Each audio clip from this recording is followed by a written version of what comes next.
సమ్మోహన స్వరూపుడు శ్రీకృష్ణ భగవానుడు. గోకులంలో శ్రీకృష్ణునికి పంచామృత అభిషేకాలు. శ్రీకృష్ణాష్టమి పర్వదినాన్ని పురస్కరించుకొని కాకినాడ గోకులంలో శ్రీకృష్ణుడికి పంచామృత అభిషేకాలు చేశారు. ప్రత్యేక పూజలు గావించారు. శ్రీకృష్ణుని బాల్యం అటు లీలా మాధుర్యానికి ఆటపట్టు, ఇటు అనంత దార్శనిక సూత్రాల తేనెపట్టు. ప్రత్యేక విలక్షణమూర్తి శ్రీకృష్ణుడు.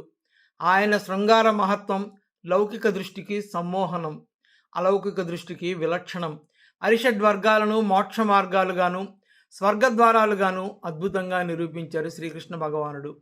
కామ క్రోధ లోభ మోహ మదమాశ్చర్యాలనే 6 తలలతో మన మానస సరోవరాన్ని అనునిత్యం కలవరపరుస్తుంటుంది. ఆ 6ంటిని ఆయుధాలుగా సాధనాలుగా మార్చుకొని వాటి సాయంతోనూ తనను పొందవచ్చునని కృష్ణ భగవానుడు హామీ ఇచ్చారు. కోపంతో, భయంతో, భక్తితో, అనురక్తితో, ఆసక్తితో, ద్వేషంతో, స్నేహంతో, చివరకు శత్రుత్వంతో సైతం శ్రీకృష్ణుణ్ణి తమ వారిగా చేసుకోవచ్చునని భాగవతం నిరూపించింది. శత్రువర్గంలో కామం మొదటిది. దాని ద్వారానే గోపికులు హరిని సొంతం చేసుకున్నారు. భయం చేత కంసుడు, అసూయాద్వేషాలతో శిశుపాలాదులు, చుట్టరకం చేత యాదవులు, ప్రేమాభిమానాల మూలంగా పాండవులు, భక్తి కారణంగా మునిజనులు శ్రీకృష్ణుడికి చేరువయ్యారు.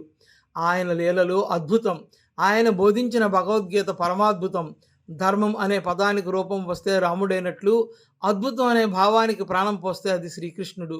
శ్రీకృష్ణాష్టమి పర్వదినాన్ని పురస్కరించుకుని కాకినాడ గోకులంలో దేవాలయ అర్చకులు శ్రీకృష్ణుడికి పంచామృత అభిషేకాలు చేశారు.